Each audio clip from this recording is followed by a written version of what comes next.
What are watercolors? These are watercolors. And a watercolor means, I guess the definition would be a pigment or ink that is mixed with a binder, most likely gum arabic, but could be honey, and even glycerin is added. And that's to make the pigment or ink stick to the paper. Otherwise, pigment would just fall off. And it's added for flow and movement, and I guess when you pick it up, I don't know what you call that, it's tip of my tongue, let's see, liftability, maybe, I don't know, I think that's the word, I don't know. Anyway, I'm not exactly an expert on this, but people ask what I think about watercolors, and I love them now. I didn't always love them, but I'll tell you why. So you're gonna need clean water and dirty water, and either a spray bottle or a pipette, depending on how you want to get these wet. So I usually just use a spray bottle. It's just quicker than, you know, and that way you can use all of them if you need them. If you are just using one or two colors, I would use a pipette. Okay. These are trays. And this already has color in it. And the good thing about watercolor is you can use these for a picture. And if you're still working on that picture, it's gonna dry. And then you can leave it and go back to that picture and wet this again, and you have the same colors that you needed before, or that you were using before, so you don't have to keep mixing and try to match it. So there's these. So these are really good for that.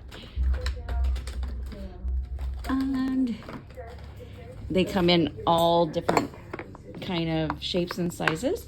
This is like a porcelain one, and this is a plastic one. These do, as you can see, they stain. And you'll see that on a lot of things. So it just does that. It is what it is. I don't know if there's something to get that out. Maybe somebody can tell me about it, but I don't know for now. I mean, you clean it and, you know, who cares what it looks like. Let me see if I can get this open with one hand. There. Right here is swatches, and that's how I had my paints, but I had changed them, so I'll probably have to make another swatch on how I wanted it changed. So here they are, and I'll probably change them around again before I do make a swatch, because I ran out of some paint, and then other paint really didn't come in this, as you can see how loose that one is. So I like to take like one thing to go with me sometimes, and this is it. Excuse you.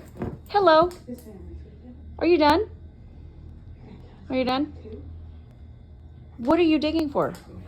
Okay. So anyway, back to paint. Anyway, so yeah, you're gonna want to swatch. Another reason is because look at this color and this color. I guarantee they're two completely different colors on paper, and they all kind of, there's some that are just gonna look the same in here. Like this one, is that black? Or is that black? So you don't know until it's on paper. So it's good to swatch them out in the order that they're in. So we will. By the way, can you tell I use these a lot? And these are new. So why don't we make a swatch of these?